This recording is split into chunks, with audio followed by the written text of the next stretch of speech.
Hi everyone, आज की video में आप सभी का स्वागत है। और आज है भाई महाशिवरात्रि, तो आप सभी को महाशिवरात्रि की बहुत बहुत शुभकामनाएं।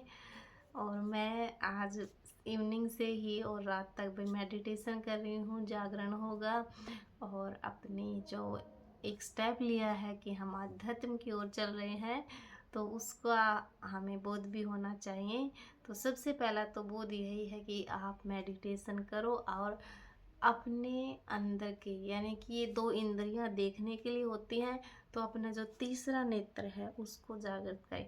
तीसरा नेत्र जागृत होने का मतलब है कि सूक्ष्म से सूक्ष्म चीज़ें जो भौतिक है ये पृथ्वी में दिखती है, लेकिन हम जब सूक्ष्म से सूक्ष्म चीज़ों का हमें बोध होने लग जाता है, आभास होने लग जाता है, वो उसका मतलब होता है तीसरा नेत्र। तो शिवरात्रि का अर्थ हर महीने, यानी कि अमावस्या से पहले एक दिन पहले शिवरात्रि आती है। तो साल में 12 या 13 शिवरात्रि आती है, लेकिन जो ये फाल्गुन महीने में आ रही है, जो 26 जनवरी को आ रही है, ये महाशिवरात्रि होती है। तो ये ग्रह जो उत्तरी गोलार्ध ग्रह के परिवर्तन का भी दिन है। और इस दिन जो पृथ्वी पर ऊर्जा है वो ऊपर की ओर बढ़ने लग जाती है। तो हर एक प्राणी को अनुभव होगी, ये आपको भी होगी और जीव जंतुओं को भी होगी। सूक्ष्म से सूक्ष्म सभी की ऊर्जा चेंज होने लग जाती है। लेकिन ये इसमें क्या है कि जिस भी प्राणी की सीधी रीढ़ की हड्डी होती है ऐसे, तो वो उसकी ऊर्जा ऊपर की ओर आती है, तो वो उसका मस्तिष्क उतना ही तेज होता है। तो सौभाग्यशाली है हम लोग की, मतलब इंसान की रीढ़ की हड्डी सीधी है और वो अपने मस्तिष्क का विकास कर पाया है, क्योंकि और प्राणियों में ये नहीं है, इसलिए उनको इतना बोध नहीं होता, इसीलिए उनका मस्तिष्क का विकास नहीं हुआ। तो महाशिवरात्रि के दिन आप रात भर ऊर्जा, मतलब का स्तर है वो बढ़ता रहता है। तो इस दिन आप आध्यात्मिक मार्ग पर हैं, यानी कि मेडिटेशन कर रहे हैं लगातार 1 साल 2 साल से, ध्यान करते हैं, योगा करते हैं। वही साधु संतों की अलग बात है, लेकिन हम नॉर्मल लाइफ में रहते हुए भी अपने आप को और एक स्टेप आगे बढ़ा सकते हैं। महत्वाकांक्षी लोगों के लिए भी ये बहुत ही अच्छा है, आज का मतलब शुभ दिन है। तो इसमें सबके लिए लाभदायक इसलिए है ये कि जो ऊर्जा का स्तर वो बढ़ेगा। अगर आपके अंदर महत्वाकांक्षा है, आप अपने आप को जैसे मतलब जगाने की कोशिश कर रहे हो, अंदर से जानने की कोशिश कर रहे हो, अपने आप को स्थिर करने की कोशिश कर रहे हो, तो फिर आपकी ज्ञान की जो ज्योति है वो जलेगी। तो ये आज के दिन भगवान शिव के मतलब मन स्थिर हो गया था, भौतिक चीज़ों से वो दूर हो गए थे और पूरे ब्रह्मांड को उसने जान लिया था, क्योंकि ज्ञान की ज्योति जल गई थी। तो शिवलिंग का अर्थ भी एक ज्ञान की ज्योति का ही प्रतीक है। और दूसरा कि भगवान शिव और माता पार्वती जी का आज विवाह हुआ था, तो वो भी एक तरह से उसी में है कि भगवान शिव को ज्ञान का बोध हो गया था और वो अपने मतलब भूमेश्वर एक तरह से उन्होंने फिर इसी दिन से ही मतलब सृष्टि की रचना फिर शुरू करना शुरू किया, जब उसको ज्ञान का बोध हो गया हर एक चीज़ का।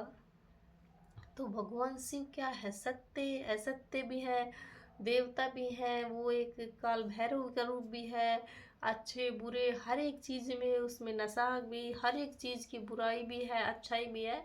तो अगर हम इन सब चीज़ों को अपनाते हैं, तो फिर हम भगवान शिव को इन सब चीज़ों के साथ अपना रहे हैं, तो हम इस जीवन के सत्य को जान रहे हैं और अपने जीवन में आगे बढ़ने की और पहला कदम है ये।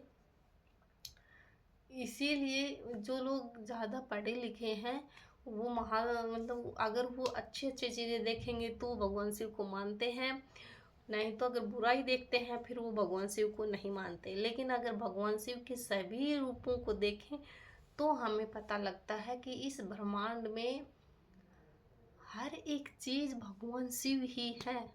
हम उसको कोई नाम दे के उसका वर्णन नहीं करना चाहिए, हम उसको नाम नहीं दे सकते।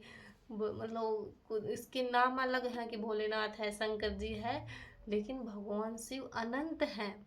ये पूरा ब्रह्मांड ही भगवान अनंत है और ये धमनियों से बना है। ओम की धमनी भगवान शिव के डमरू से ही उत्पन्न हुई है। और भगवान शिव ही एक तरह से हर एक मतलब ब्रह्मांड है। तो हम उसको मतलब ये नाम देखकर उसको इस तरह नहीं कह सकते। ये मतलब हर एक चीज, हर एक कण आप समझ रहे हो कि भगवान शिव सब में है। हम अंश हैं लेकिन बोल रहे हैं कि मतलब ये वो, तो आप ये समझो कि पूरा हर एक चीज में मतलब वो चीज ही शिव है, हर एक चीज। तो कुछ कुछ चीजें समझ में आती है और हमें बहुत कुछ जानना बाकी है, क्योंकि मैंने भी अभी तक कोई गुरु वगैरह नहीं लिया है, बस पढ़ी है बुक और चीज़ों को बारीकी से देखकर खुद समझने की कोशिश करके थोड़ा बहुत एहसास हुआ है। आपकी जर्नी बहुत बड़ी है, तो आप भी बने रहे साथ में। लेकिन इससे क्या है, आपके माइंड में एक तो अच्छी चीज़ें होगी, माइंड स्थिर रहेगा। दूसरा, आपको ये एहसास होगा कि हमें इस दुनिया में मोह माया के पीछे नहीं भागना है। एक आत्मा होती है ना हमारी, उसका मतलब जन्म हुआ है, तो उसको प्योर करना होता है, उसको संतुष्ट करना होता है। और मोह माया के अंदर जाने से हम संतुष्ट नहीं होंगे। तो हमें दोनों चीज़ें साथ साथ लेनी चाहिए, गृहस्थ जीवन भी और जितना है उसमें संतुष्ट होना भी सीखना होगा, और जो जीने का हमारा मकसद होता है उसमें हमें अच्छे से एंजॉय भी करना होगा, तब हमारी आत्मा का पर्पज पूरा होता है। और महाशिवरात्रि पर तो अलग सा बोध होता है। अगर आप आध्यात्म जर्नी में हो तो आपको एहसास होगा। हमें तो सिर्फ मंत्र उच्चारण करने से ही एहसास हो जाता है। तो मिलते हैं अगली वीडियो में, तब तक ओम नमः शिवाय।